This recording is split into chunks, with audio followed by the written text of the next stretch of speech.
Driving it home with Patti Vasquez, Patti Vasquez. From global conflicts to greenhouse gases, the folks refusing to wear masks says, and politicians getting caught grabbing ass says, she's driving it home with Patti Vasquez.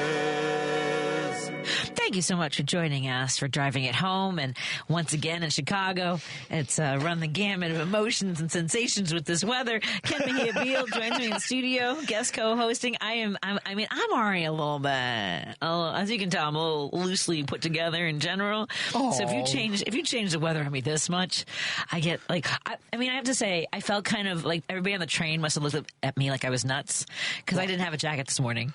And everybody, people were wearing like scarves and winter coats. I'm like, what are you guys doing? It's beautiful outside. Look at the forecast? What are you guys doing? Like the forecast? Yes. See, so some of us, before we leave, I know, we take out our phones and we look at the weather per hour because we are aware we live in Chicago. So you bring up something very important and interesting, which is as I was walking out the back door, I turned to my husband and I said, do I need to bring a jacket with me? He goes, no, it's like 60 out. You're fine, right? So here's the thing you need to know about Steve. He does check the weather hour by hour. So I believe he knew and wanted me to learn how to look at the weather myself rather than going, how is it outside? So did the lesson get learned today? No, I'm going to do it again. I'm going to shut. It'll be like 70 and I'll have a scarf and winter coat on and mittens and be like, oh my God, it's so hot. I'm never appropriate. So I can deal with being a little too hot. Being cold, it does something to my soul. It makes me feel very sad. Does it feel personal? It does. And it's like, why do I live in a place that God forgets about for 4 months of the year? And that's exactly how I say it. No, that's so funny. And my partner, who's Brazilian, looks at me and goes, Ken, you've lived here your whole life. Deal with it. And it's like, no, that's not I can't. It's cold. I'm not knowing you, I love you as well. However, deal with it is also not an appropriate response. It's okay. Especially like I deserve it. No. I'm kind of the worst. No. So I'm the opposite of you, though. Okay. I mean, I'm also the worst. But I can't handle getting too hot. My soul leaves me and says, I'll be back when it's cooler out. I can't. Yeah. So I'm the other way around. So, I can deal with cold. Like today, without my jacket, it was like 45 degrees and all I had was my blazer. And I was like, okay, I made this choice. Well, so maybe peppy. When I'm in the car, just to give you a threshold of my heat. Yeah. I usually don't turn my air on until it gets to be at least 85 degrees. Can I say a secret? It is March 19th. Don't say it. We have already turned the air conditioner on in our house. No. Oh, we have. Oh, yeah, no. There was one day. Well, and I used to not be quite this bad, and I don't know if it's menopause or being married to somebody who gets, like Steve and my son Declan, both get hot really fast. Like they're very fair skinned. Got it. It makes sense. Yes, but I also I don't release heat. Like if I don't have air conditioning, like I have to go to sleep. I have to put water bottles in the freezer and cuddle with them. Frozen bottles. Oh, that's a lot happening for you. It's a lot happening in your life. Yeah. So I don't have that issue. Well, and it's, I have a surprise. I'm not surprised, but I have a guest coming up at 6:30, Dr. Susana Flores. Yes. We're going to talk about the legislator, one of the legislators that introduced the DJTS. The Donald J. Trump syndrome. Derangement. Oh, derangement. Is there a D in there? Oh, then I don't know. I think it's Trump derangement syndrome. Okay. It's TJ. I don't know. TDS. TDS. Some crazy stuff that they've made up. Yes. When in fact, it seems that they may, I'm not saying all of you. So if I'm not talking about you, I'm not talking about you. But you seem a little deranged, folks. Because this guy who was signed on to this legislation. Oh, isn't he in jail right now? Yeah, he was arrested for, approaching soliciting a minor. So I just want FYI, I knew that, but I just like to have other people tell me. It gives me happiness. A minor. I thought she was a prostitute. So either way, it's all.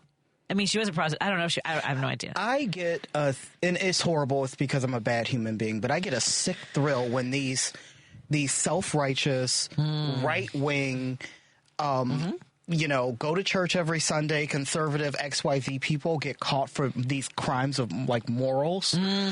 Oh, so good. Here's my issue with this, and I agree. Yeah. I feel the same. Yeah. But it never seems to translate into anything. Like, we knew that Newt Gingrich, when he was high and mighty on his horse during the cigars and the stained dresses, that he was cheating on his wife who was going through brain cancer. Yes. Was a bit like would leave her therapies, like her and nobody cared. There are pastors, the Catholic Church. I mean, like all these things. It's a lot. It's a lot, and it never translates. So maybe we're aligned with the wrong folks. Well, and my issue with it all is what they're doing is wrong. But it's the hypocrisy on top of it. Sure. The condemnation of other people that are living a different kind of life or whatever. How dare you? Yeah, agreed. How dare you? Agreed. And again, never a moment of I was listening to Joan earlier. There was I can't remember the name of the writer. I think she writes for Salon.com. Her blog is, or her newsletter is Standing Room Only. So I should look that up. But but they were talking. She was talking about how they like the idea of saying I was wrong. They have to be smarter. They have to own us. All that, like own the libs, right? Yep. And I speak for myself. I don't mind when I'm wrong. It doesn't feel great. No. But I'm like, oh, you know what? I have new information. Oh, I made a mistake. Or I misspoke. Whatever. Like, I have no problem with that. Me either. But here's except when I'm right. Well, except when I'm right. Yes. But it's kind of twofold because I'm a perfectly flawed human being like everyone else. So making mistakes, got it. But on the flip side, I can also, this is going to come as a shocker, get information and legitimately change my mind. What? Like, what? I'm just learning this. Huh. Mind change. And it feels like, especially on the other side, once they make that decision, they are stuck with it, and they yes. and it's like, no, it's okay. You can change can change. I swear we'll be nicer. We won't be really nice right away, but we will get nicer. But I mean, like, acknowledging it is, it's nothing. Like, if I make 15 million mistakes every day, as most humans do, it's about learning, growing, and everyone, like, we'll never be perfect, and that's okay. That's what makes humans great. But they are stuck in their ways. They're stuck in the whole, once I say it, I have to live in it. You don't.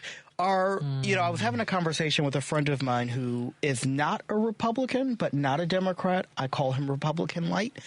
And we were talking about his marriage that he's not happy in. And he's like, but yeah, we're in it. And I said, but you can get out. Yeah.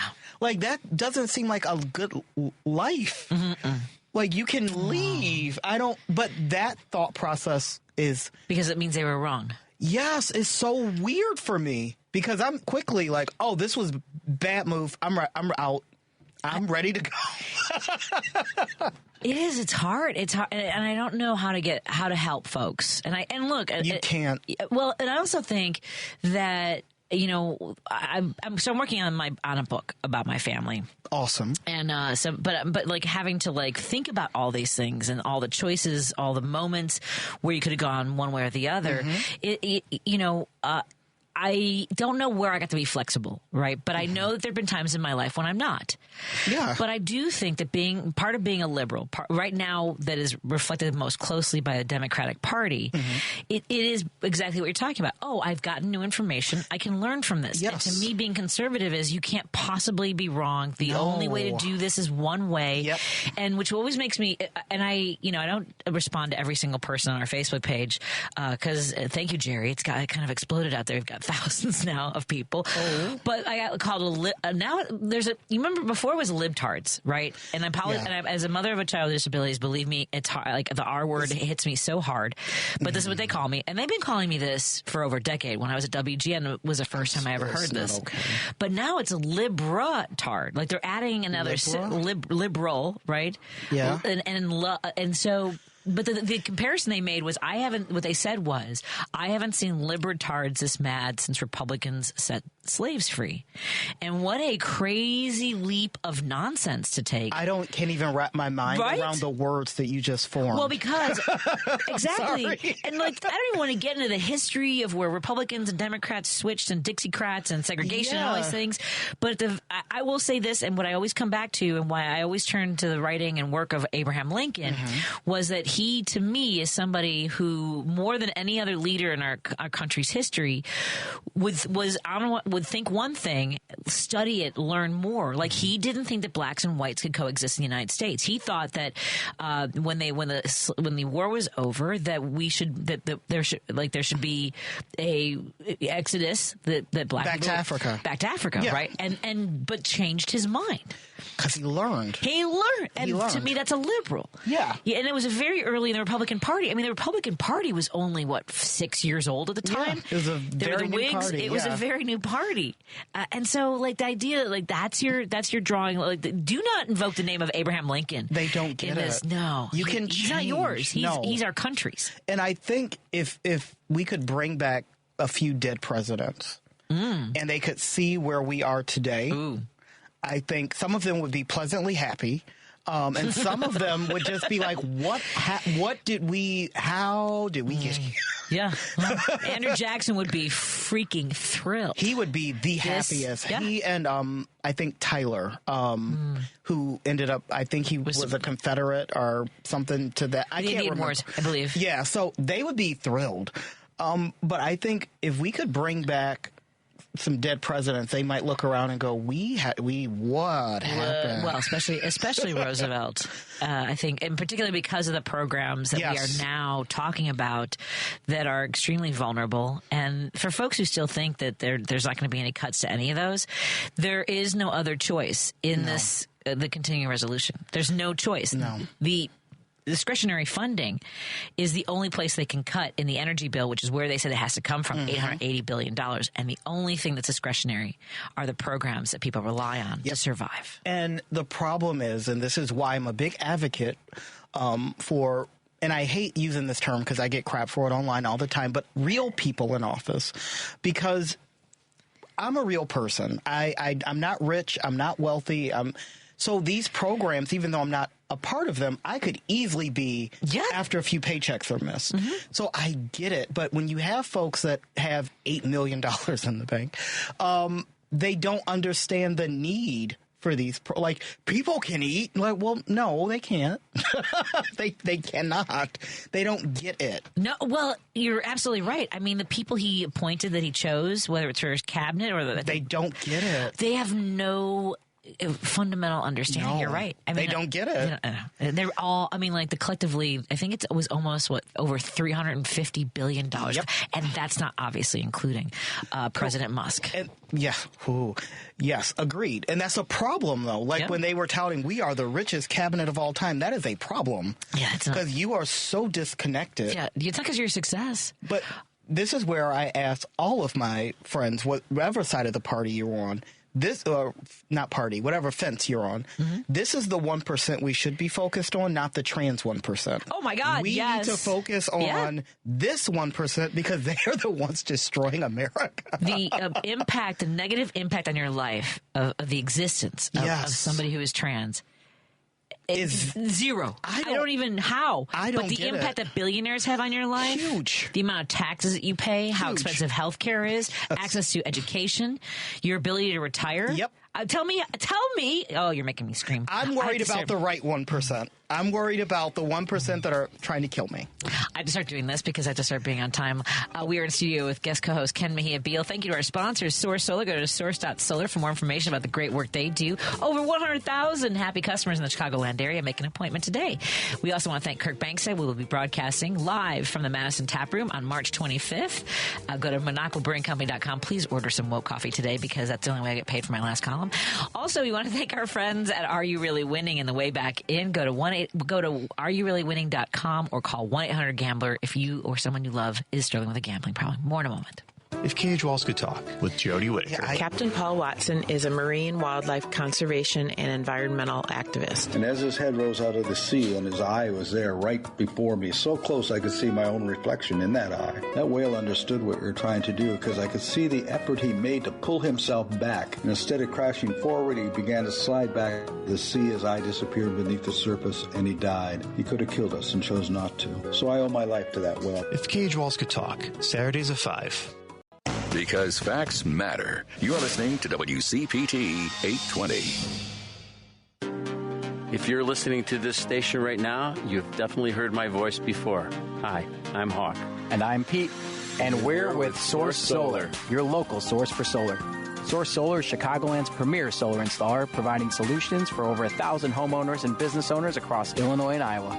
With over a decade of industry experience and deep roots here in Chicago, we have the expertise to help your transition to clean, renewable, resilient energy. We can guarantee that we save you money day one without any out-of-pocket cost to you. This means you have an instant ROI, instant payback, and can save money to add to your bottom line day one. At Source Solar, we source everything as local as possible, meaning we always carry the Made in USA sticker. Find us online at www.source.solar. Stop in our office at 5710 North Northwest Highway or give us a call at 773-985-3992. And don't forget to ask for Hawk or and Pete.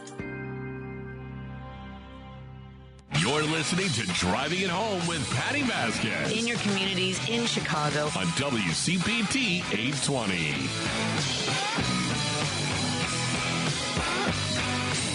We are driving it home, and joining me in the studio is guest co-host Ken Mejia-Beal. He's a treasurer for Youth Outlook. Go to youth-outlook.org. You got it, baby. And tell folks about the great work that you do at Youth Outlook. Oh, we do. It's wonderful. We help LGBTQ youth find community, find purpose, build self-esteem.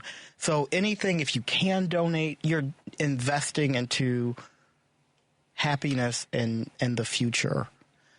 Because, oh my God, something we were talking about during the commercial break is this current administration is literally trying to erase trans people. And I can't imagine what that feels like to be a young person and your government is actively erasing your existence. I can't imagine. The courage it takes, honestly, to survive day to day. Yeah. When you become connected to what you feel inside your body. Like a lot of us never get connected. Like there are people who just never connect to that. That's true. And I think it's part of maybe what makes them angry. Right, that they are. I never thought about that. Right, they're delegated to what they've been like they think that this is the way things are. This is the way I always have to be. Like you mentioned, a friend of yours who's married and who's in it. Yeah, I think some people, like whether it's biological, genetic, whatever, and never want to come to terms with the cards they've been dealt. That is very interesting. I never thought about it that way. And I don't know how he help. Well, I don't know how people get there. I remember a few years ago, a friend of mine who Todd Belcourt, the executive director of Social Change, has a film festival, and they had there was one group, a documentary about this school program about teaching kids to name their feelings, like when they're 4 or 5 years old. Okay, and to talk about like even in the middle of like wanting to hit somebody over a toy. Why did interesting? What were you feeling? What are you feeling? Okay. Yeah, and we're not. I don't remember. I mean, like there were certain things that you maybe tried to approach that, and I don't know. Like, there's no place now. I feel like where we can even introduce not even legislation, but a curriculum that has like part. I remember there was a push to do yoga a few years ago. Remember that? Which would have been great, right? Like part of like gym or whatever. Yeah. But I mean, at least we're not. Let me tell you this much: at least we're not square dancing anymore in gym classes. Well, that's good because I was forced to do that. And it was a nightmare. And do you know why? No, tell me. Ford. The car guy, felt that was a couple things. He felt that it was like a very American thing, but also like to teach kids American white values. I never knew that. Mm-hmm. That's why I love coming here. But I will say something you said earlier. As most LGBTQ people, I was in the closet for a while, and I will say that once you step into your true self. Oh my God, you're so much happier. So I do think you have to see that other people are happy and that they're okay for you to get to where you need to be. And some people just don't see that. And I think that it's so hard when you're living in and I know people talk about like your vibrations, right? Yeah. And Jen Weigel, who has written books about this, talks about it, has done forums where they talk about like how you're, and I know, I'll be honest, like I don't understand it completely, but I for sure know that I vibrate at a level that's uncomfortable for some people. I mean, like it's been there my entire, it's been there I just have never been able to come to terms with whatever the expression on my face. Like I can't. Yeah. I don't have a poker face. I don't either. Right. I don't have like so bad. But I think because you're in a place where you live your authentic self, and I don't. I mean, like. I'm a people pleaser, right? Where I want people to like me, right? Yeah. But I also have inside that is that streak of like, screw you. You're like, I want you to be happy, but also if you don't like it and you think you want to say mean things to me, we're gonna have a problem. Like, right. I have tipping points. So, it irritates. Like, I know I irritate people, and not even just conservatives. That's okay. No. I irritate the spectrum of folks, but something I've learned because I used to be a people pleaser too, is everybody's not going to like me, which is fine because I don't like everybody. Right. So it's perfectly fine. Okay, that's such a great point. If you can just go, do I love everybody? You don't. Here's the thing. Actually, I do love everybody. I give everybody the love is different. Yes. Right. I love everybody. Yes. But when I don't like everybody. But I will severely dislike you if you are not a good person. And most people do. So when folks are like, Ken, I don't like you, that's fine. I probably don't like you either. Exactly. It's okay. Yeah. But then I'm like, why don't they like me? Yeah, I know why they don't like me, and that's because I'm the same. I won't change. Like and I think it's our personalities. Like some personalities, no matter what you do, they don't mesh well, and that's okay. Yeah, and I'm sorry you want to live smaller, people. Yeah, like I'm not for everybody, and that's okay though. Exactly. I'm just saying. Earl wants to join the conversation from Hyde Park. You're on with me and Ken Mejia-Beal. Earl, how are you doing? Hello, Earl. Hey, guys, I'm enjoying your levity there about a very serious topic.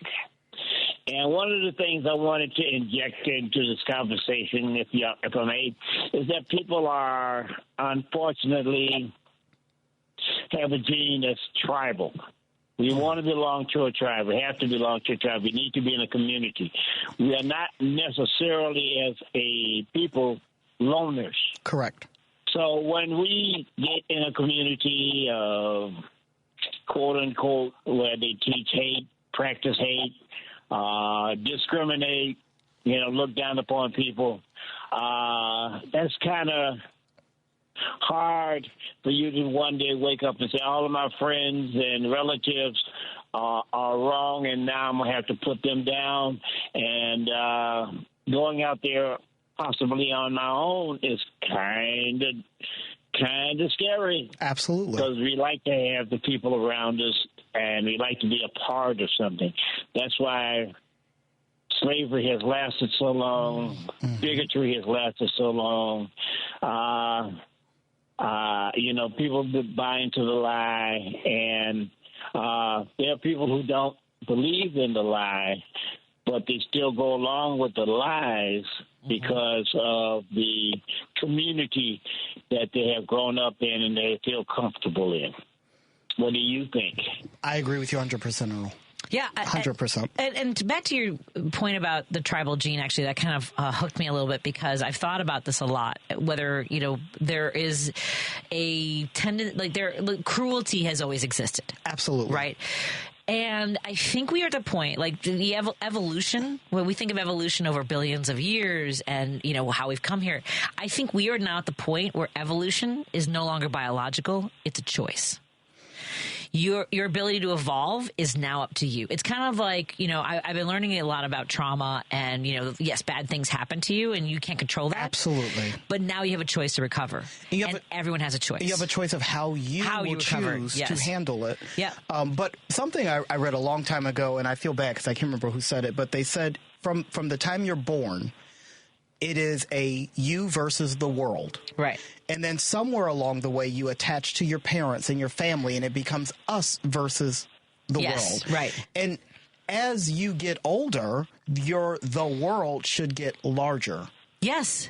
But for some folks, that never happens. Mm-hmm. And unfortunately, for a lot of folks in broken families, they never get to the we versus them. It's just I versus everybody. Right. And I think that plays a huge part into the way we handle each other. And somehow religion was co-opted to be us versus the world. Yep. And so then it became us versus other. Like, if my version of why we're here is different from somebody else's, then mine can't possibly be wrong. Correct. You know, it was a part of the corruption and everything. And the last thing I wanted to say, remember now, when you talk about the alphabet community, we black folks also feel that we are trying to be eliminated. To your point, someone just texted me, and thank you for bringing that up, but they have erased Jackie Robinson's record as serving in the military. Yep, 100%. Today? I don't know if it's today. Okay. Yeah. So it's really sad where we are right now. Thank you for taking my call, guys. Thanks, Earl. We love you. And we like you. We love you, and we like you. And we like you.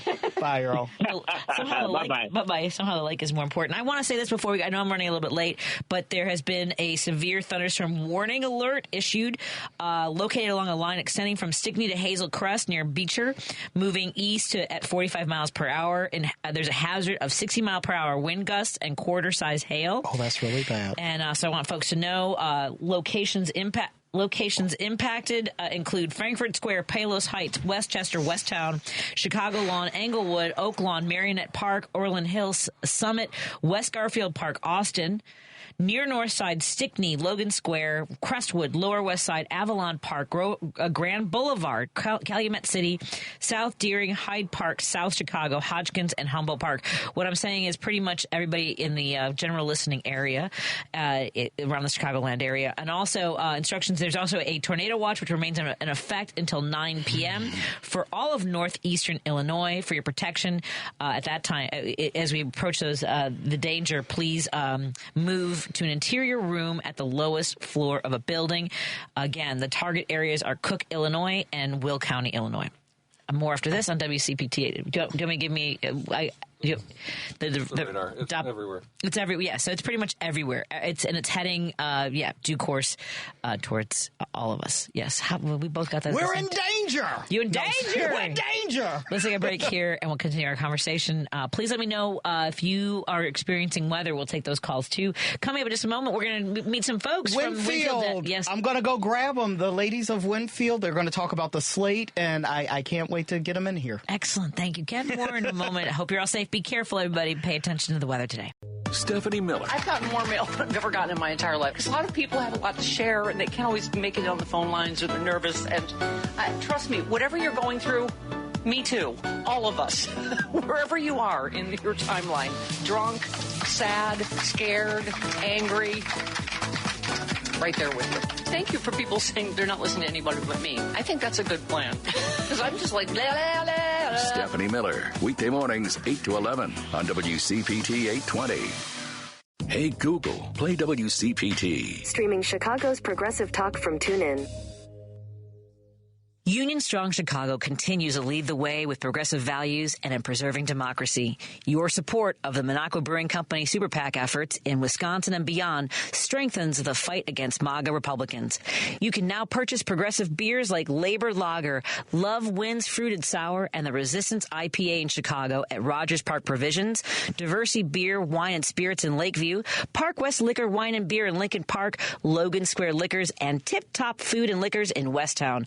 Visit MinocquaBrewingCompany.com for all their Chicagoland locations. As always, no matter how bad our sports teams are, please drink responsibly.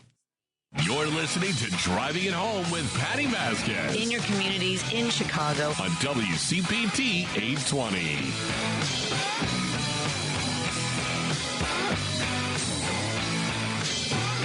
Thank you so much for joining us as we continue to drive it home. My guest co-host, Keith Mejia.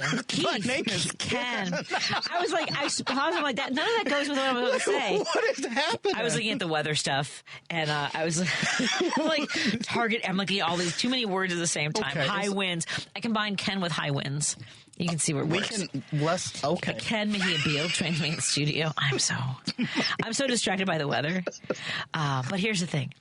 Ken Mejia-Beal is very aware of how dangerous weather like this is. He has lived in Winfield Township, where I'm guessing there's more likelihood of like destruction to property than there has been in Chicago. Like, for some reason, Chicago doesn't get the devastating effects of high winds, like suburbs like in Winfield Township and DuPage County. Got it. Okay, I get what you're saying. Yeah. I'm talking about the electeds that live. I'm trying to tie this together. Oh, see what I know what's happening making now. decisions and making sure people are safe. Yes.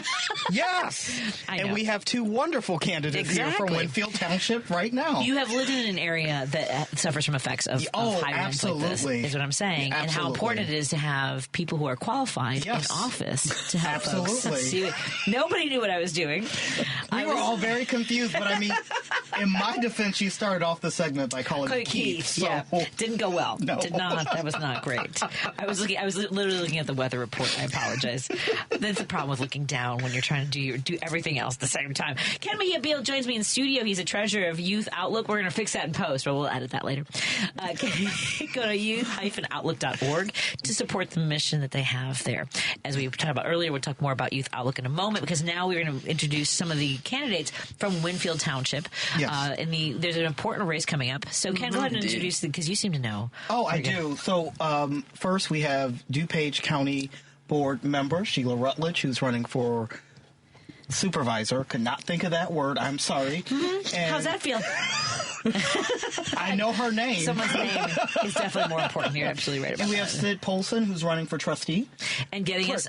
clerk. I'm sorry. She's running for clerk. And she's ruining our diets. And she's ruined my diet Thank plan. you for the fudge. Yes. You're welcome. I appreciate that. Espresso. It's got espresso in there. It does. Fantastic. I haven't tried the other items yet. So, first of all, thank you so much for joining us in the studio. And so Sheila, tell me a little bit about the work that you've done already serving for the community. I mean, like, as a member of the board, right? There's a lot of, elements that people don't understand when they're voting for local races. Well, as a county board member, those roles are different than township. But as a county board member, over the last 4 years, we have distributed the ARPA money. That was the federal COVID relief money that came down from President Joe Biden. Thank you, Joe Biden. So we've done amazing things with that money because nobody wants to be taxed more. We were able to update, with that money, our technology, our care center. We renovated it for the first time in 40 years, and they're reserving a corner suite for me one day. We've done amazing things with that money from the federal government, as well as, the communities around us have all gotten a share of that money. And really, that's kind of one of the reasons that we are taking on the Winfield Township current board, is they left over $200,000 of that money on the table, didn't even take it. What was her reasoning on that? I had heard her say that she didn't want to take that money because they got a grant from the county one time for a laptop computer, and the county made them pay it back. So she was like, if we do that, how will we pay it back? But for me, she doesn't have a senior center in Winfield Township, and had she used that money to purchase a building that she could renovate to be a senior center, then at least she would have appreciable asset that she could give back if ever they came for that money, but none of them did. I'm a little stuck on this having to pay something back for a laptop. How do we not know that it wasn't just paperwork that she filed improperly, is all I'm saying. Yeah, it could very well be true. Possible. But it was a total of $206,885.80 that she returned to the county. And the township, look, they only do three things. They assess the properties, they take care of the roads, and they take care of the indigent. They're supposed to take care of the people who need it the most.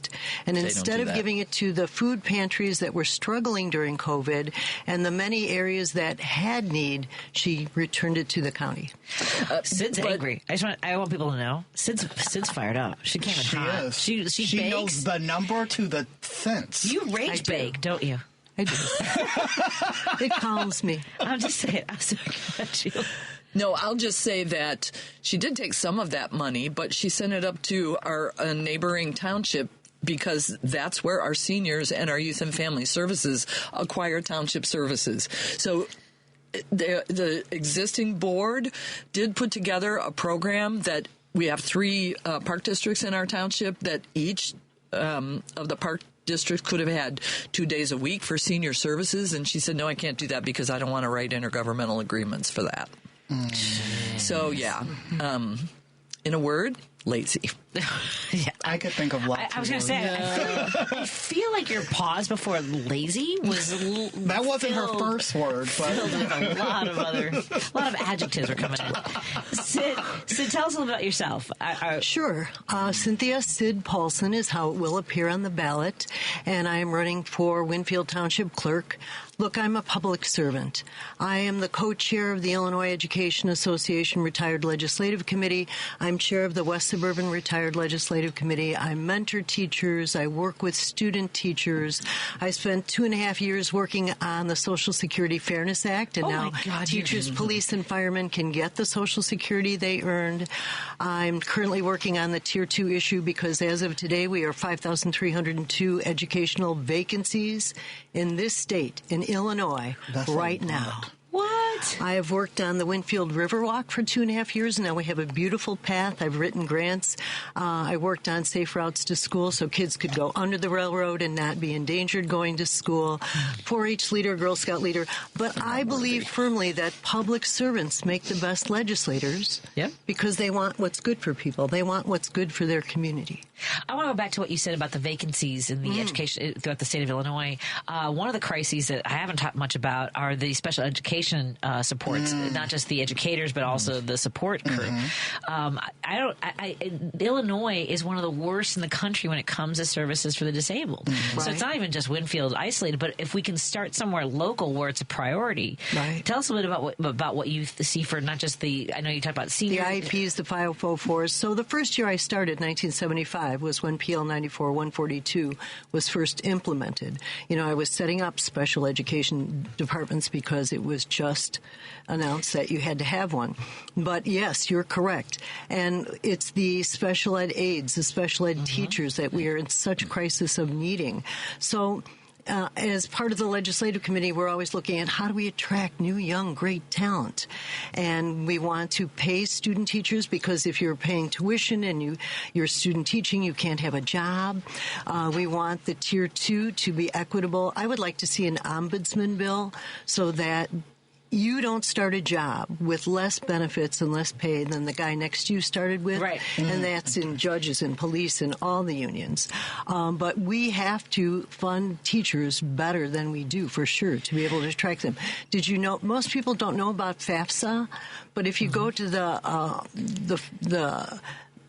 the website, you can get your education paid for, tuition and fees, and you need to teach 2 out of 3 years following in the state, public, private, it doesn't matter, and then you don't have to pay back that money. So we're always trying to think, if you can think of good ways to attract teachers in this state, we need them. And I feel like there have been sort of these pieces of legislation.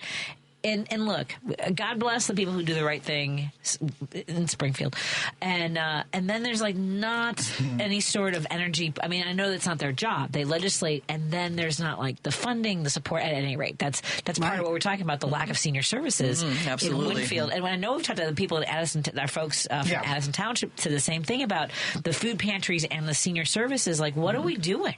Or youth services? Yes. Well, and two. They just pretty much don't even want to do that. There's one trustee. None of that board right now is going to run again. Sean has moved up for the assessor's race. Judy Lucas got elected as the county coroner, but the 2 Republicans on that board are like, I'm out of this.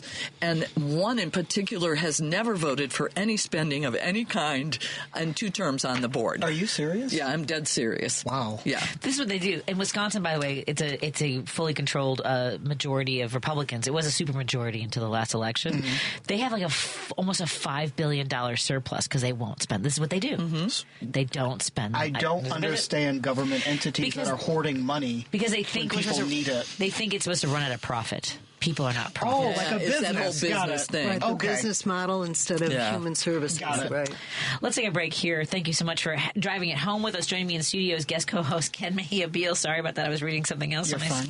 I don't know how it happened. It will never happen again. Sheila Rutledge, a candidate for Winfield supervisor, and Cyd Paulsen, her name, that's how you'll see her name on the ballot when you vote for her for candidate for trustee. They're both running in Winfield. We'll talk more about Winfield Township when we come when we come back on WCPT 820 Heartland Signal. WCPT 820, Chicago's progressive talk, where facts matter. Driving it home with Patti Vasquez. In your communities, in Chicago. On WCPT 820.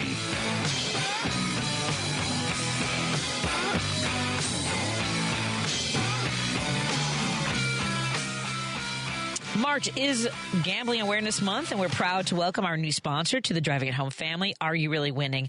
Gambling is common in Illinois, with many people taking their chances on the lottery, video games, casinos, online sports betting. When you find yourself betting and thinking about gambling all the time, when you lose more than you win, and when gambling is affecting your job, relationships, and more, are you really winning? We are here to help because you are not alone. Call 1-800-GAMBLER or visit areyoureallywinning.com today. Let me do that again. So let's a bit of palate cleanser from in Chicago. WCPT 820. It's Dan Levy. We want to hear Dan Levy's voice again with that amazing intro. Joining me in the studio right now, we have guest co-host Ken Mejia-Beal. I'm going to hit that Ken way too hard now. No, yeah, that was a hard Ken. And it took me long enough to say Mejia. See? Just call me Stan. Mejia-Beal. Holy cats. I blame the sugar. I thought you guys were friends. First of all, I did too. First of all, there's bad weather coming down, and also I'm eating these. Half a box is gone. You were mad at yourself for eating 3? No, I ate more. I told you I ate 3. Cynthia Cyd Paulsen, I want some answers. Even though you're running for trustee, I'm sorry, clerk of Winfield Township, I want to know about your baking. We also want to talk about Sheila Rutledge, who's running for the supervisor of Winfield. Okay, we've been talking about some important things. Everyone's obsessed now with what's going on in the news. And by obsessed, I mean, like, it's consuming. Mm-hmm. Please, so Sheila, talk to folks about how important these local races are and how that can mitigate the pain that's happening at the federal level. I don't know about mitigation, but I can say that the night that Trump came out and said he was freezing all of the federal funding, we had our county board meeting the next morning, and all of our hair was on fire. Because we started taking a look at the amount of government funding that we get from the county. Our community services department, 80% funded by the feds, and all of those employees are paid by the federal government.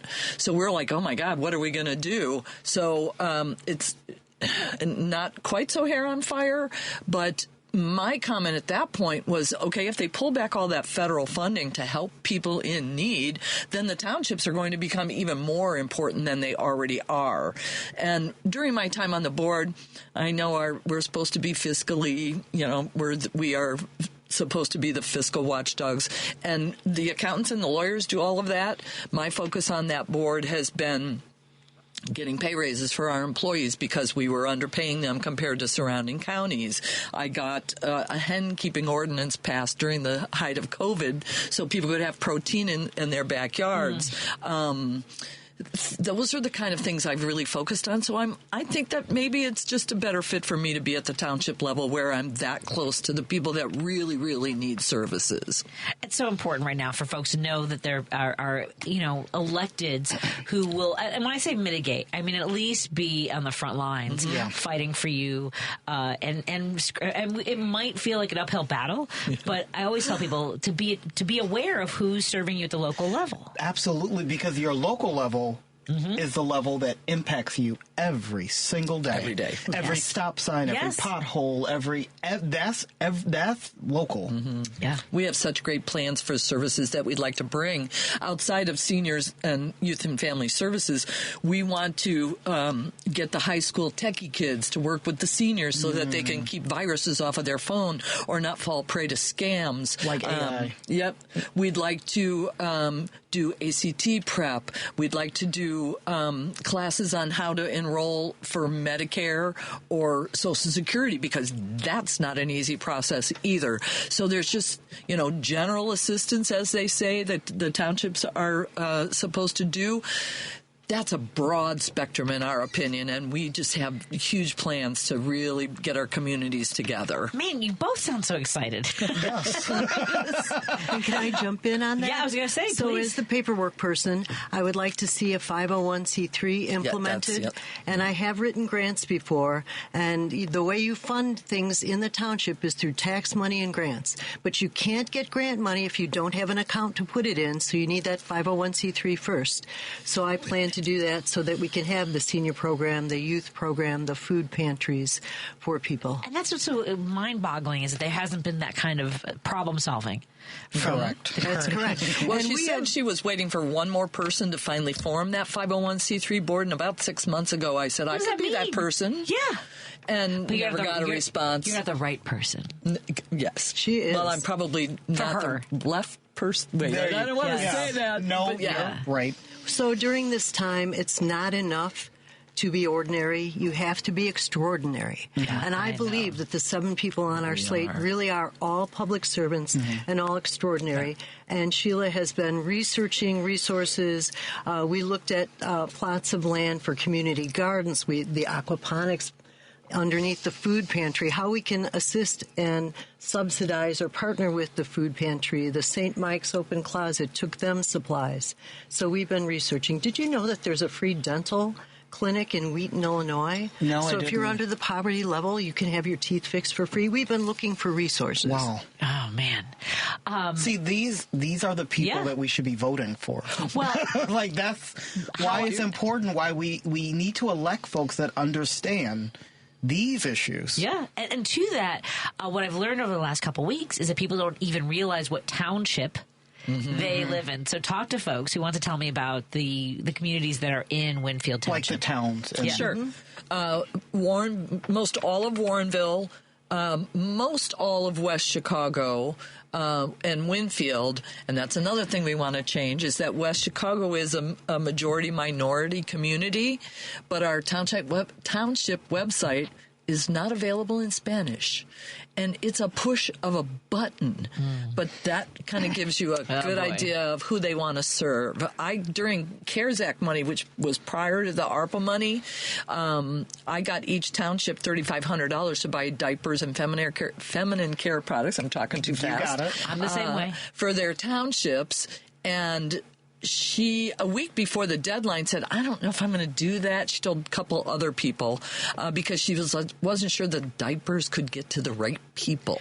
What does that you mean? know. I know what it means. Are but there wrong babies? right. Yeah, I get what it means. And she spent only $1,500 of that $3,500 the day before the deadline. Wow. But she bought the diapers at the Jewel, and she bought Pampers. So I don't know if you know, but the Jewel and Pampers are probably the most expensive diapers she could have bought with that money. No Yes. kidding. And then she tried to say that it was my fault because I said I would help her, and I didn't somehow. So, yeah, it was very strange. Oh, golly. Yeah. Cynthia Cyd. Where does Cyd come from, by the way? It's just my nickname for my family. Oh, Cyd, I love it. Just Cyd. Yeah. Like Sid Vicious, Sydney, Australia. Yeah, I was going to say, there seems more attached She's to not that. vicious. Yeah, no, I want to thank you so much, first of all, for you didn't have to bring any treats for us because we're always honored to have guests and who are willing to take up the challenge of serving their communities. Thank you. So before we go, give us a 30-second pitch to your community as to why you should be I have the to clerk. correct one thing I said, though. I said FAFSA, and it's ISAC. ISAC. Okay. Illinois Student Assistance Commission. If you think you want to be a teacher, go there, fill out the form, see if you can get it paid for. Okay. Why should I? Because we are public servants. We intend to do good things for our community. We've already started researching it. I know that I want to intern students from the high school so that the next clerk looks like the constituents they serve. The assessor's office would also like to mentor and intern students from West Chicago High School, and we will work for you. We'll always listen to you. Our door will always be open. We will print everything in Spanish and English, and thank you for listening to me. And how do folks find you to support you, to donate and volunteer? Win for Winfield TS. .net. And the number 4. And Sheila, running for the supervisor. Thank you so much, Patty. I've been in service all of my life. I spent 15 years in the restaurant industry in my 20s, 30s. I've been a portrait photographer for the last 35 years, and I've learned along the way that you catch more bees with honey. You can't scream at people and then expect them to want to work with you. So I think that that's probably my base skill there. Yeah. I know how to get things done firmly but nicely. Can you email Donald Trump, please? Right. Please. Oh, I wish. I have a lot more to say to him than just that, though, I'm afraid. Just baseline. But small business owner, real estate investor, I think I have a pretty broad skill set. And the slate that we have put together makes me confident that we are just going to do fabulous things for our township. And the website, one more time? WinTheNumber4WinfieldTS.net. Go get them, ladies. Thank you so much. Thank you so much. Absolutely. More in a moment. This is WCPT 820, where facts matter. Driving it home with Patti Vasquez, Patti Vasquez. From global conflicts to greenhouse gases, the folks refusing to wear masks says, and politicians getting caught grabbing asses says, she's driving it home with Patti Vasquez.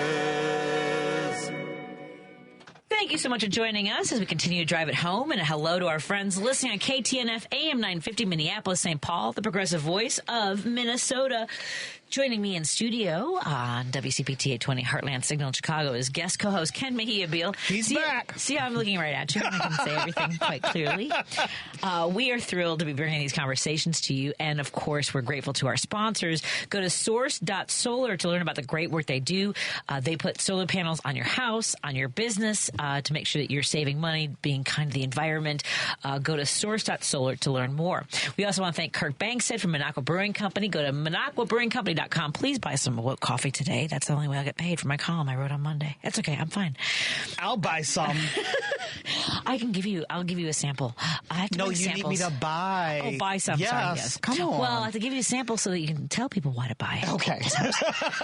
Also, go to areyoureallywinning.com if you or someone you know is struggling with a gambling problem. March is Gambling Problem Awareness Month, and you can also call 1-800-GAMBLER. We have so much to get to today. We have a lot, and I'm excited. We have a lot to get to, and I'm so grateful to my friend Guido Nardini.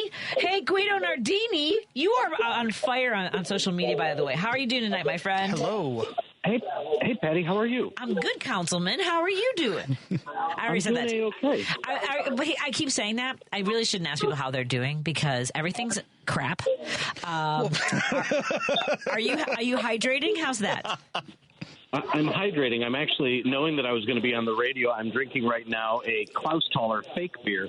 But the last time I was in the flesh at your studio, I was drinking a Minocqua Brewing beer. So I would much rather be having a beer with alcohol. Fair enough. That is very fair. Now, look, we've talked in the past, but I got the sense about where you come from and how fiercely you fight for people in the face of what's going on now in this country. But man, when you're online, because I was posting today about how the president has ended the tracking of Ukrainian children who've been taken by Russia. Jesus. This, to me, like, how aren't people more outraged? And what kind of reaction are you getting to posting about that, Councilman? I don't know. I mean, we're all sort of numb with both local and international stuff. And I remember last being as energized as this is when we did when my great country did the family separations at the border.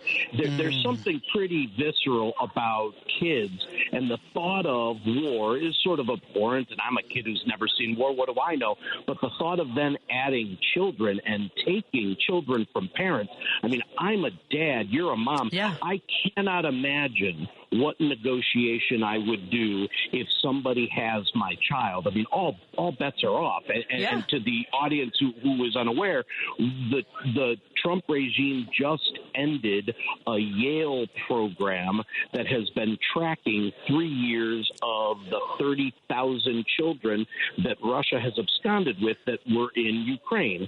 And maybe they're all sitting somewhere waiting to be returned famously to their parents and everything's fine, or maybe they're dead, or maybe they're being sold for adoption. But it's hard to imagine that situation. And then it's hard to think that our country had tabs as best they could on it, and they just decided in their infinite wisdom that was a program that wasn't worth keeping.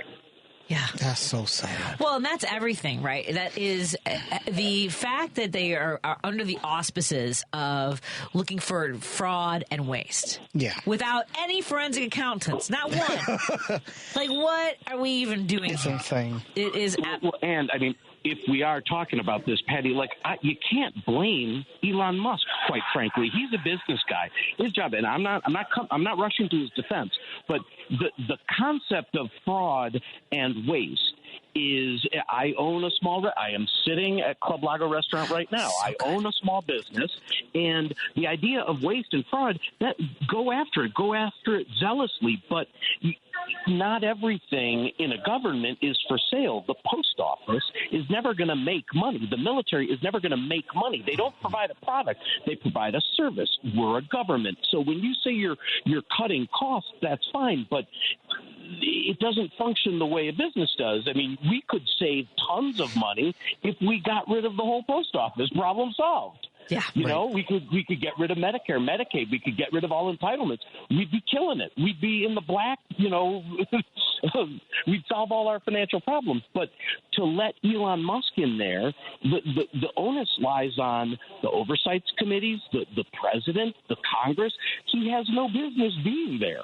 Well, and to that, so I know that you and I are working on the races in Wisconsin. We all are. Mm-hmm. Because Elon, not because, but one, it's the most important race coming up on April 1st. All the local races incredibly important. April 1st. You showing up on April 1st and in your municipal races helps us nationally, folks, just so you know. Every single one. Yes. Whether it's school board, library board, trustees, supervisor, all those things. In Wisconsin, Elon Musk has dumped over $12 million into the Supreme Court race. Now, I know you are working really hard, Councilman, to make sure that people are getting out to the polls, because Milwaukee and Wisconsin are going to be crucial. Tell us a little bit about Souls of the Polls. So there's a really cool program called Souls to the Polls, and it is essentially to sort of cut to the chase. It's like an Uber for voters. So a bunch of people volunteer. If they don't have, if they feel like they want to make a difference and they can drive, there's this program where drivers are connected with a phone banking system, and that phone banking system is connected with a bunch of boots on the ground who have canvassed places to see what voters cannot get to the polls. Mm-hmm. And in the event that John Doe can't get to the polls and he has already been canvassed, that person, John Doe, calls a phone number, and that phone number goes at this point into an app, and then there's a car that picks him up, takes him to his polling place, and takes him back. And it's pretty much as simple as that. It scratches my itch as a volunteer because it makes me feel like I'm doing something. Mm-hmm. And it's the ground game. I mean, that's where these things are won and lost. It's just getting the voters to the polls. Yeah, I know that there were folks when I was door knocking in Racine and Kenosha, we were connecting them with Souls of the Polls as well. Mm-hmm. But man, I just want to go up to all the doors of all, like with an Uber-like situation, to the people who didn't vote and be like, let's go. We're going to get in the car. Get in the car. Don't touch the radio. But obviously this is a volunteer situation.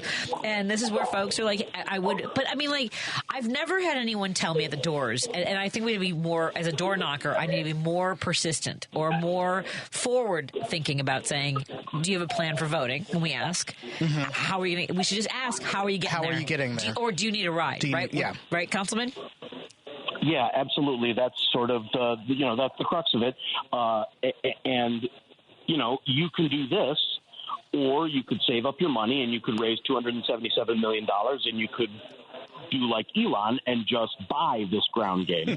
So it's one or the other. And as soon as I get my first million of my 277, I think I'll be driving around instead. Yeah. Oh man. I just so tell me about how long have you worked with Souls to the Polls, Councilman?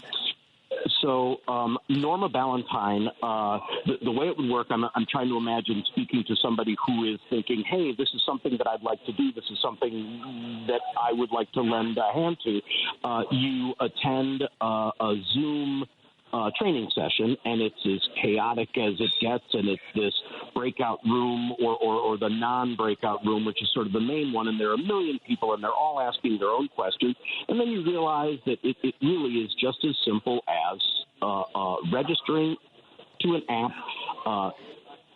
attaching your vehicle to the app so that the call center knows where you are, and then just dedicate your time. I went up to Kenosha on Election Day. Unfortunately, my candidate did not win the day.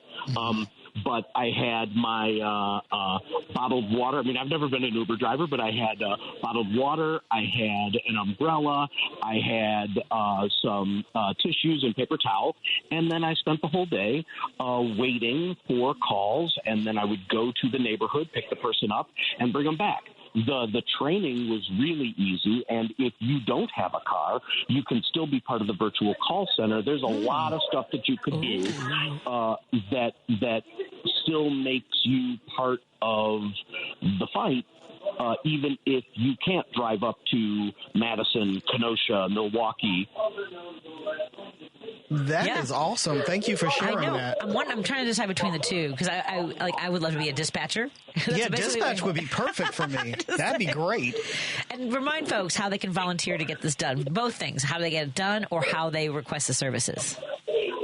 I would go to Souls to the Polls Facebook page or email address. Yep. I'm embarrassed to say that I don't have a phone number ready for you. But I have the website in front of me. Again, this is for Souls to the Polls. They have an important election in Wisconsin coming up on April 1st, and you can go to soulstothepollswi.org. Again, that's souls like your soul. I put my soul and my heart and soul into it. Yes. Souls to the Polls wi.org to volunteer to support them. You can also make donations to make sure that they can get this done. You can also be a dispatcher. I call it dispatcher, but I would love to be a dispatcher. I'm just saying. Yeah. All the things. Yeah, this is great. I'm so grateful that you do this, and it's this is such a big part of the battle. It really is. By the way, for folks who are not familiar with Club Lago, I had a really crazy day one day. I got some bad news, and I was driving down the street and I saw Club Lago, and I was like, must be there now. And the lunch there is incredible. Tell folks a little bit before we go about Club Lago and your great restaurant. So my day job is Club Lago Restaurant. It's a great Italian restaurant in Chicago. It was my grandpa's, and then my dad's, and now my brother and I took it over. And it's a no-nonsense, three-generation Italian joint. You walk in, you become a regular by the first time you're here. True story. I'll put our chicken parm up against anybody in the city. I have yet to have a better one. And baked clams. I love baked clams. I'm coming. Clams, chicken parm, whiskey, and red wine. It's a fine way to pass an afternoon. Don't tell people what I ate when I was there last time.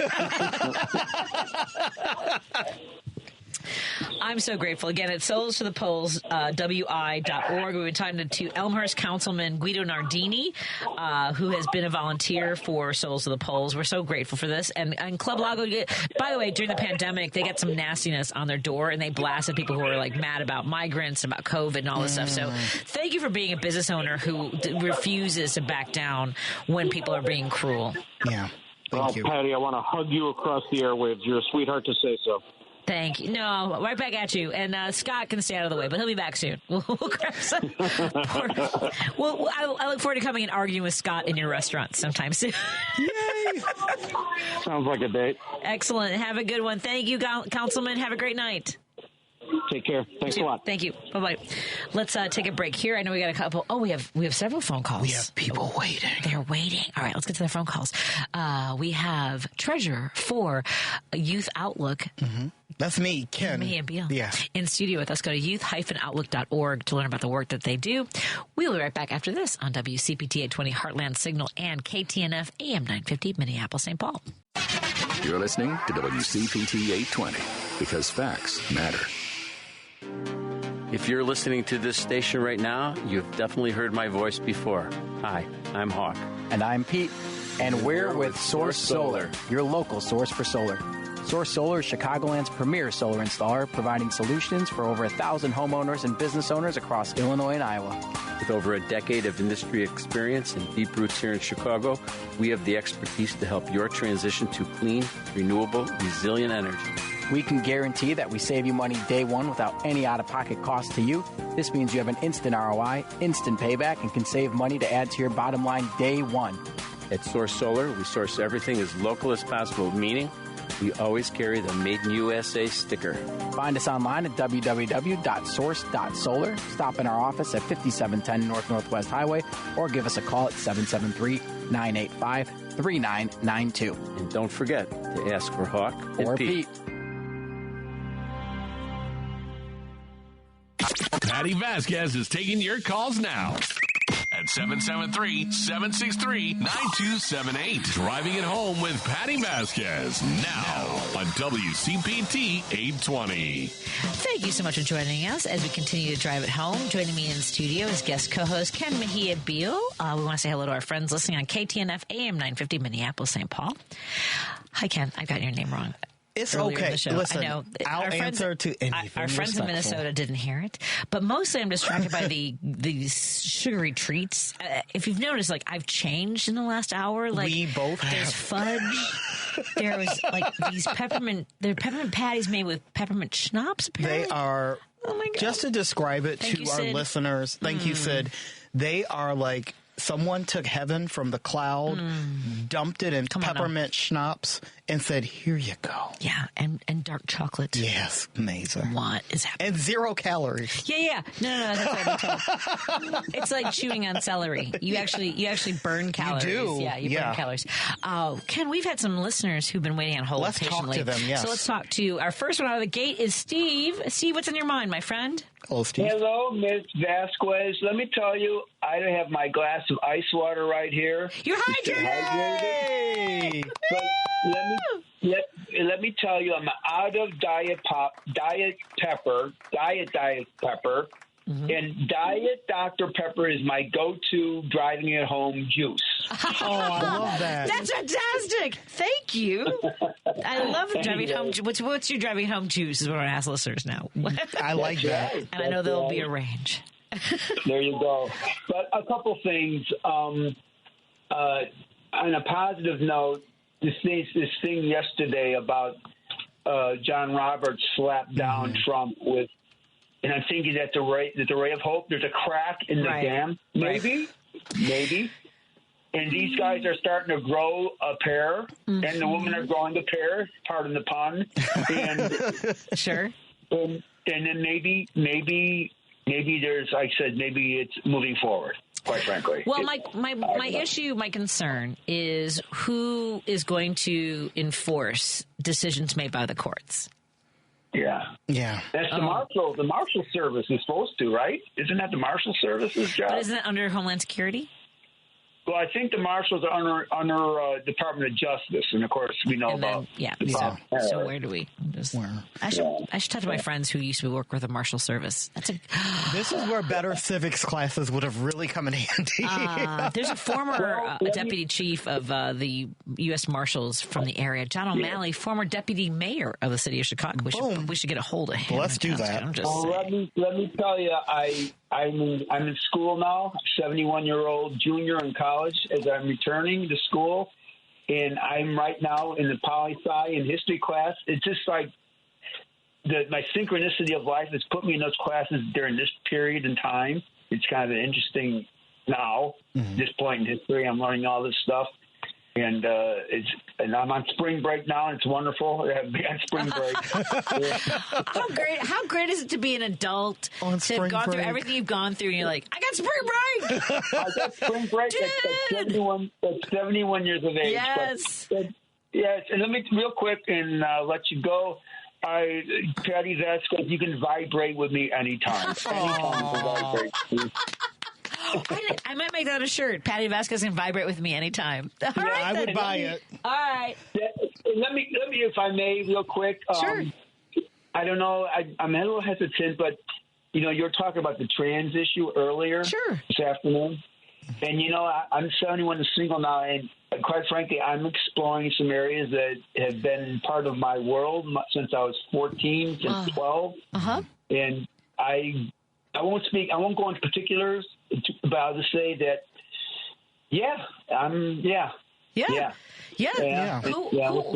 Who we are told we need to be or should be or who we are by other people is very hard to reconcile as we get older and learn other things about the world, and that the people who raised us or told us, what the rules were might have, it's hard to say the people who taught us what the rules were might be wrong. Correct. Is so complicated from everything.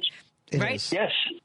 It's crazy because, listen, I'm single now, and I've never been married, but I was a football player, and I was in the Marines. The Marines is the most macho club in the world. Mm-hmm. I was successful all this, but there's always been this thing. And anyway, that's all I'll say about that. And you know what? Well, you vibrate the way you need to. I was just going to say, Steve, I aspire to be you. You're back in school, you're growing, you're congrats, Steve.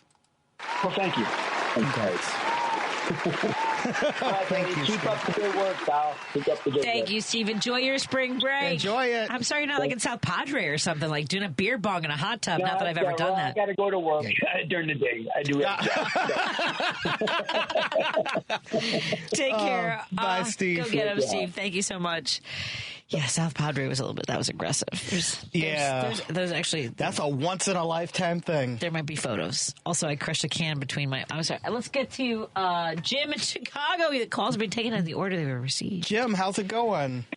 How are you? Good. I was just thinking, if I was assigned the task of preparing the deceased for a QAnon wake, a good old-fashioned QAnon wake, and none of the deceased friends or family had any brought any clothing with them. What would you suggest that you put the departed in? What do you think he's? Maybe a toga. I was going to say something that's highly inappropriate, Jim. I'm just saying, maybe a sundress. You think so? Yeah. You think you could buy those? Can you buy those off the rack or wait? What? Sure. Absolutely. I mean, maybe I don't know. Maybe a leotards. With the Jamie Lee Curtis from. Got it. Yeah. What about headwear? What do you think? Any headwear in it? Oh, absolutely. I would recommend one of those mullet wigs from like Party City. And you're getting closer, Ken. Yeah, you're getting closer. You're definitely getting closer. But you hate to disappoint the people that show up. But anyway, Patty, real quick. Yeah. I know you've got a new sponsor, a gambling sponsor. And Dostoevsky was one of my favorite writers, real quickly. And he finished with The Gambler, was one of his novels. A great story where he got into trouble gambling himself as an author, but he goes in this town, plays roulette, loses his money, and he's broke. And hotel clerk says, "Oh, your aunt showed up." Oh, really? Because she had a few bucks. So he goes to see his aunt.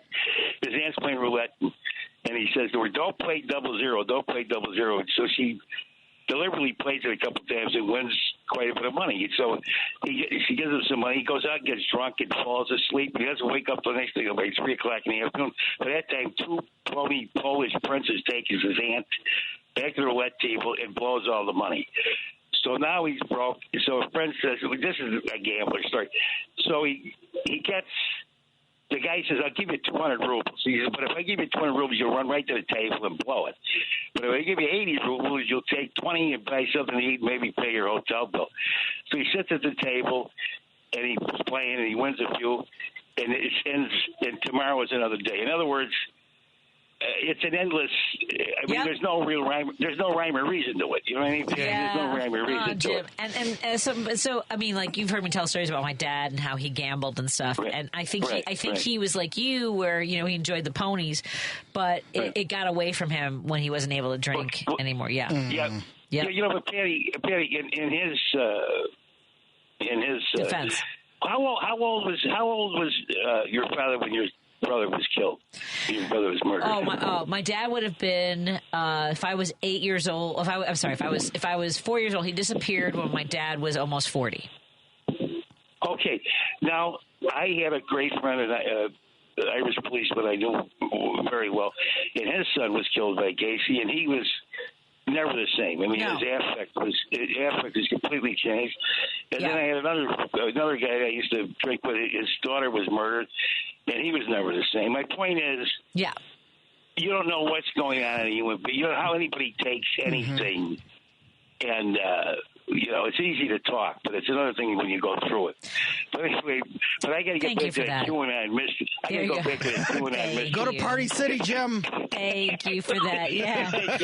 Take care. Bye, Jim. Yeah, I think Party City's folding.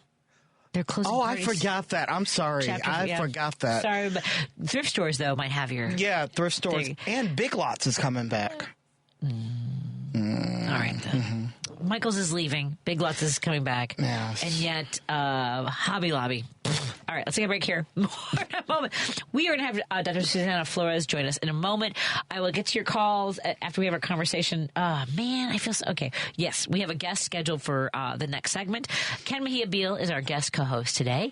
And we will be right back after this on WCPT 820 Heartland Signal and KTNF AM 950 Minneapolis, St. Paul. Alexa, play WCPT. WCPT from TuneIn. You're listening to Driving It Home with Patti Vasquez. In your communities, in Chicago. On WCPT 820. Thank you so much for joining us as we drive it home. Joining me in the studio is guest co-host Ken Mejia-Beal. He is the treasurer for Youth Outlook. Go to youth-outlook.org to learn about the great mission that they do and support them. Please. You can donate time. You Yes. can donate money. Yes. You can learn. Yes. That's all the things. Even just learning, and we are having, speaking of learning, I'll make this quick. If you go to youth-outlook.org, we are having our annual conference, which you can earn credit hours if you are studying social work, teaching, et cetera, et cetera.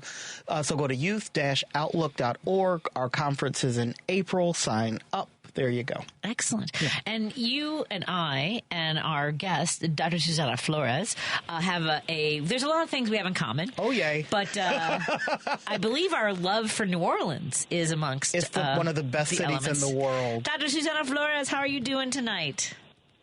I'm doing well. How are you, Patty? I'm hydrating. Hydrate. That's my thing. No, I shouldn't even ask how people are doing because it's crazy times. It is.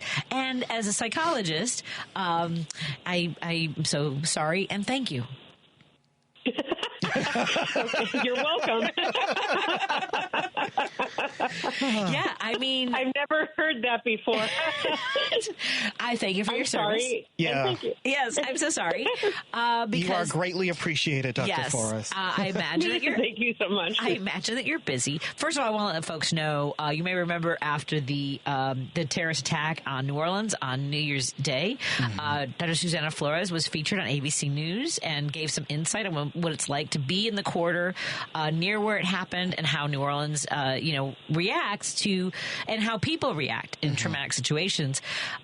So, Dr. Flores, how are folks doing? Would you say? I mean, like, what's your perception of how people are dealing with these crazy times? Before we get into the legislation out of Minnesota that was introduced, how would you say? How would you explain to folks what we are going through from a perspective of understanding human psychology? How are people coping? Not well.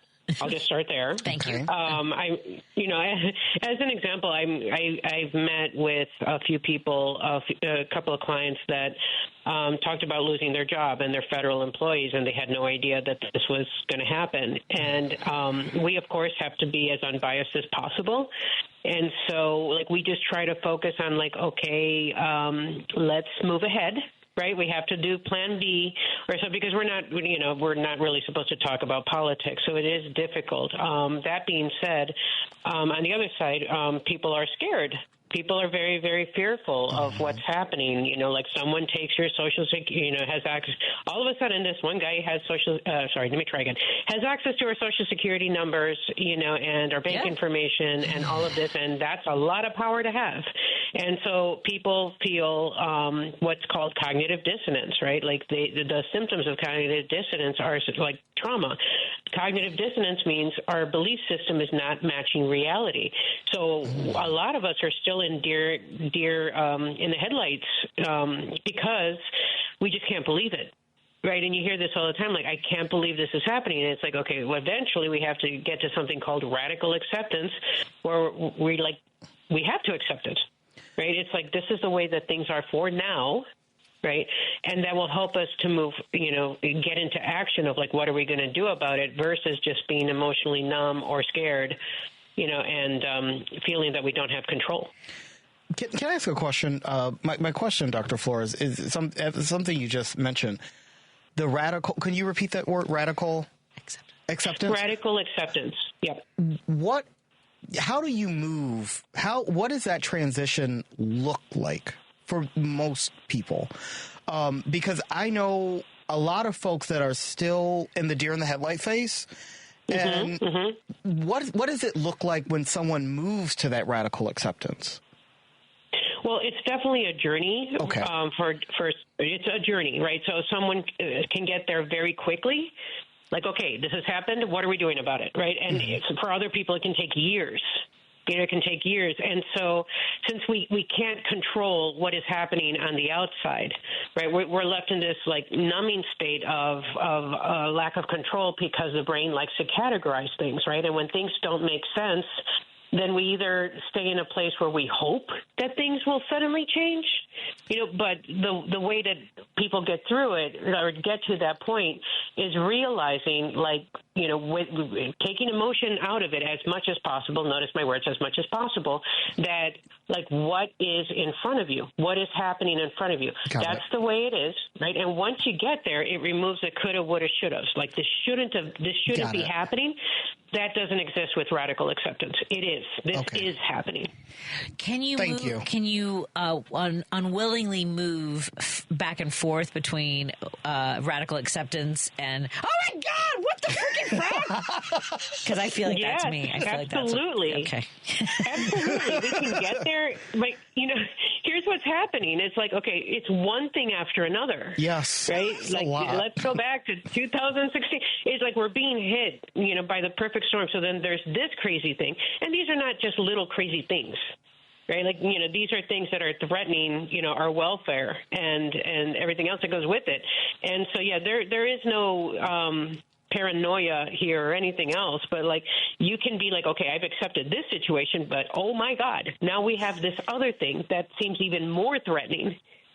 That was kind of where I was going, because I feel like I've accepted. And then something will happen and it'll go, I guess I haven't accepted? But now that you've put it in context, now my whole brain makes sense. So there are those. Yeah, it's a journey. It just takes you a bit to get there every single time now. Yes. Yeah. Every single freaking time. It's a nightmare. Every single time. Yeah. So there are those who would say that because we struggle like this and because we're in a sort of manic state of accepting and denial and fighting and all these things, that we have Trump disorder. We have a Trump derangement syndrome. Yeah, Trump derangement syndrome. Yeah. So I mean, but okay. So first of all, a term that someone just made up. Right. So what, as a professional, how do syndromes get categorized? What is it? What is it? What are the qualities that ascends this sort of diagnosis to a syndrome status? Well, if something is harming you or harming other people, then it can become a disorder. Right? Like if you do something, let's say consenting adults with some sort of like practice or so, everyone's happy, everyone's good. There is no disorder. Right. So something becomes a disorder, according to the American Psychiatric Association, when we experience psychological distress. But here's the thing, right? This is called, first of all, the American Psychiatric Association is laughing at this, as well as every psychologist, social worker, et cetera, right? Because this is not an actual thing. This is a thing of fiction. But according to, Republicans, Trump derangement syndrome is when Democrats or liberals are paranoid or delusional about Trump's actions. Right. But again, someone has my Social Security number. That is not delusional. Right? Yes. That's a reality. Yeah. So if it's real, it's not a paranoia or a delusion. Right. But if someone wants to tell you that it is, aren't they suffering from paranoia and delusion by assigning this sort of syndrome? So that's where we talk about psychological projection. Oh, okay. So you're projecting. It's a defense mechanism in which a person attributes their own unacceptable thoughts, feelings, or behavior to other people. So we're not delusional about what's happening. Y'all are delusional, right? And that's projection. And Dems are over here we are. I don't think so, right? You look at facts. Yeah. If you have facts, it's not a delusion. Dr. Flores, it's something. I was with Patty on election night, and there was a young lady who came over to us. I don't know if you remember this, Patty, and she goes, "I'm looking at these numbers. I'm looking at the results. And are we the ones in the cold, or what is happening?" And it was one of those moments. You remember? Yeah. I had a moment of I don't like. So yeah, it was a weird moment. It was very surreal. But we all had a moment of maybe it's us. Well, it's the am I crazy or are they? Yes. Exactly the same thing. Yes. Yeah. Well, I'm glad that you said that. Okay, because the simple phrase "is it me," right, or "is it us," that is not pathological. Okay. Pathology is when a person doesn't have any ability towards introspection. Could we be wrong? Right. And narcissists, for example, narcissists, people with, when someone with narcissistic traits presents like that, well, no, nothing's wrong with me. It's you. Right. And I'm not calling anybody specifically a narcissist. But what I'm saying is that it's one of the behaviors of if you can't even take into account okay, maybe it is me. Maybe I need to evaluate myself. That's a problem. Right. So there are people with the ability to be introspective, and there are the people that simply don't want to or can't. Yeah. Understood. And narcissists can't. And this goes to people with narcissism. No, go ahead. People with narcissism can't. No. Well, it's something that they lack. Understood. They just don't. It's too threatening for me to take a pause, to take a minute to see if our side may be a problem. So just by you saying that. Right, that's introspection. That's not pathological. Okay. And it's the same thing we talked about in the last hour, which is that we can take new information and actually say, "Oh, I didn't know that. Right. I misspoke, or I was wrong. I was wrong." Yeah. That's literally what I believe it means to be a liberal. I agree with you. Yes. Yeah. Yes. Right. We found the psychological basis of being a liberal. We just discovered it. So were you at all surprised to find out that one of the Republican legislators who signed on to this Trump derangement syndrome bill was arrested for propositioning a minor prostitute? No. Yeah. No, I was not based on other patterns. I'll just say that, right? Yes. Just based on other similar patterns of behavior. And so, we're the ones with the problem, right? You get arrested for that. Yeah. Yeah. Yeah.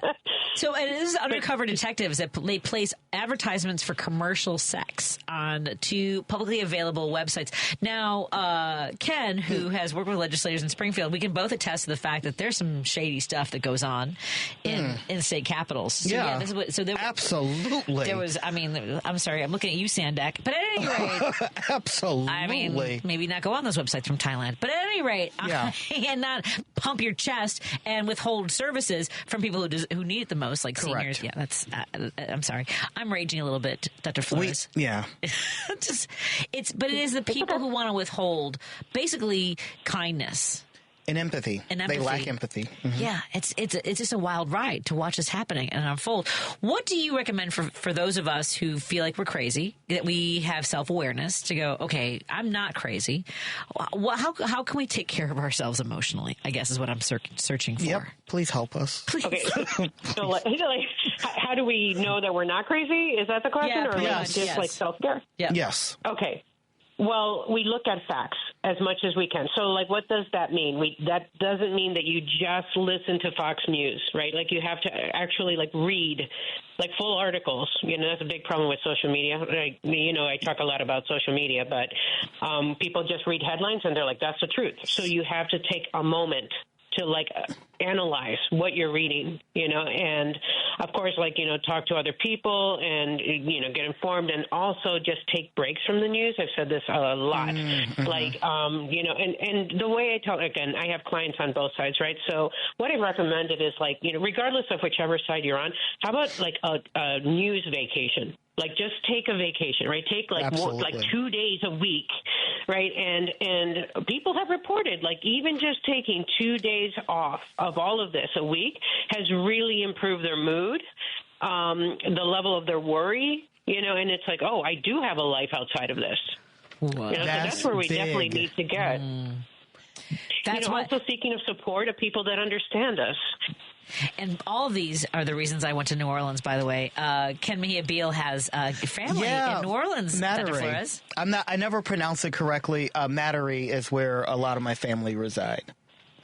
Metairie. Yeah, thank you. Right off of Continental Boulevard. I'm trying to see if me and Ken can come down for he has family there to stay with. Yeah, I would love to. I want to come down for the Mexican event coming up on May 1st. I don't know. But you might be here, so I don't know. That would be great. We'll see. We'll see. But yeah, this is definitely the place to celebrate. But am I allowed, considering the last few weather events? Probably not. Oh, okay. I don't know if you know the story, but she brought the stupor blizzard that we had. Yep. We hadn't had it in over 100-something years, right? Mm-hmm. Here comes Patti Vasquez, right? And then it came, right? And then we had it a second, not the snow, but we had other, weather problems. Yes. So I don't know. Well, put the porty potties away. What is it? Both of those times I was subbing here for her. Yes. And it was what is she doing? Mm-hmm. What is happening? Yes, to our beloved New Orleans. And it's a historic event. Yes. She caused it. I know. I told you. Okay, one more thing before we go. We actually started the show about this, about how some people vibrate differently. Mm. And by the way, a listener said I could vibrate for him anytime, and that might be a T-shirt. I don't know. It should be. I'm just saying. But I mean, there are people who have different. I know, right? But people have different energies that strike others differently. Yes. And I have one of those. Absolutely. I think you, me, and Ken all have vibrations that don't jive with other people, is all I'm saying. And that's okay. I'm just saying. Then that's okay. Yeah, right. that's okay. That's that's all right. Yeah. I never mind. But. Me either.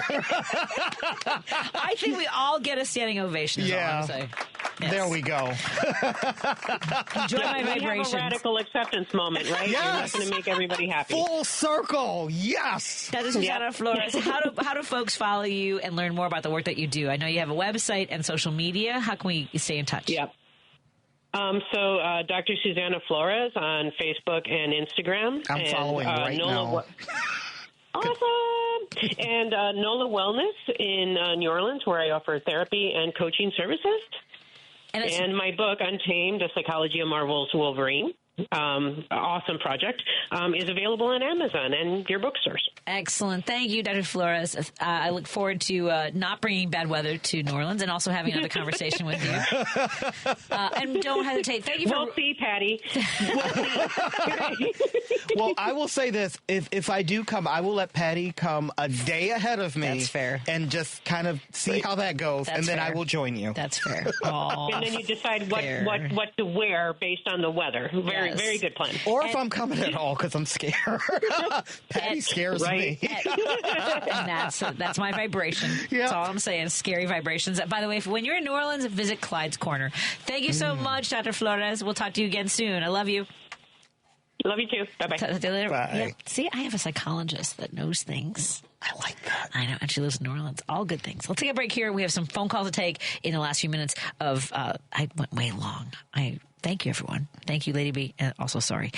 More in a moment with guest co-host Ken Mejia-Beal on WCPT 820 Heartland Signal and KTNF AM 950 Minneapolis, St. Paul. The Big Picture with Edwin Eisendrath, Saturdays at 1 p.m. We had a call on this show. A black woman who called in to say that the pre-election finger pointing at black voters was wrong, that she and her community showed up. And she then asked, with real agony and some anger in her voice, where were the rest of us? She felt betrayed. Boy, I understand those feelings. The Big Picture with Edwin Eisendrath, Saturdays at 1 p.m. Chicago's Progressive Talk, WCPT 820, where facts matter.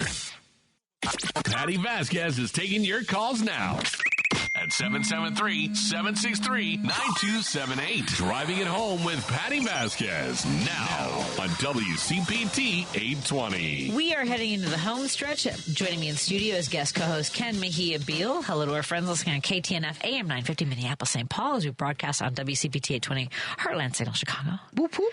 That was fun. That was a lot of fun. By the way, thank you to the 773, which started with a ton of texts, but I love this texter so much because it's line by line. I can't give you all the text because it's been going on for a while, but I believe they were telling me about the hail and rain that was coming through Hyde Park.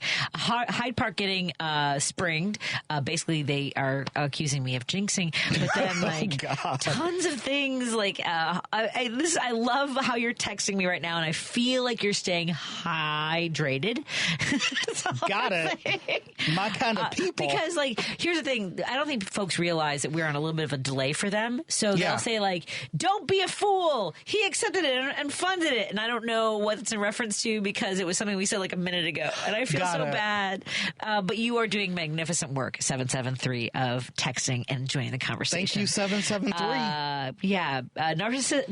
Narcissists love it when they can use our love of empathy and obeying rules for the sake of ourselves and others against us. They love it. Yeah. They get off on it. So there was a ton of things that you said that were fantastic.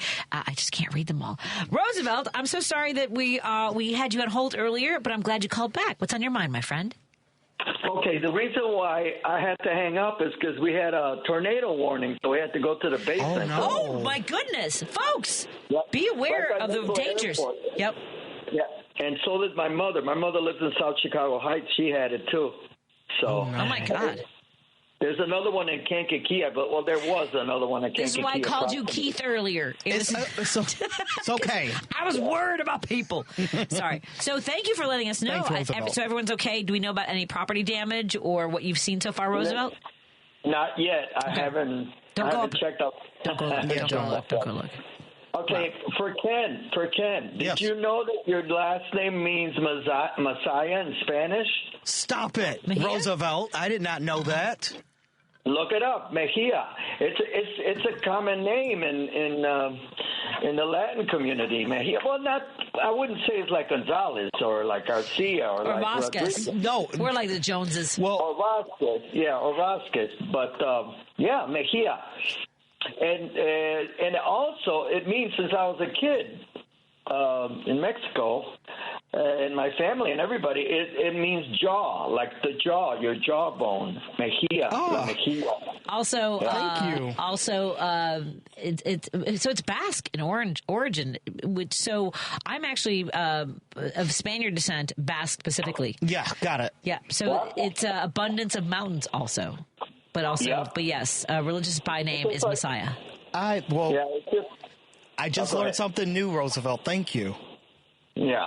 Okay. So the reason why I called, guys, is because did you guys happen to see any reporting on the number of veterans, teachers, and people like over 65 that were protesting, and they were reciting the like outside the White House, they were reciting the. It's going to grow, Roosevelt. It's going to grow. Yeah. I have like 20 seconds left. I have to get another call, but we will definitely be making sure that we cover the growing numbers of veterans who are protesting what's happening. Yep. Thank you, Roosevelt. Thanks, Roosevelt. I want to bring that to your attention. Thank you. You know. Hey, absolutely. Thank you so much. And Rachel, before we leave the show tonight in Park Ridge, what's on your mind, my friend?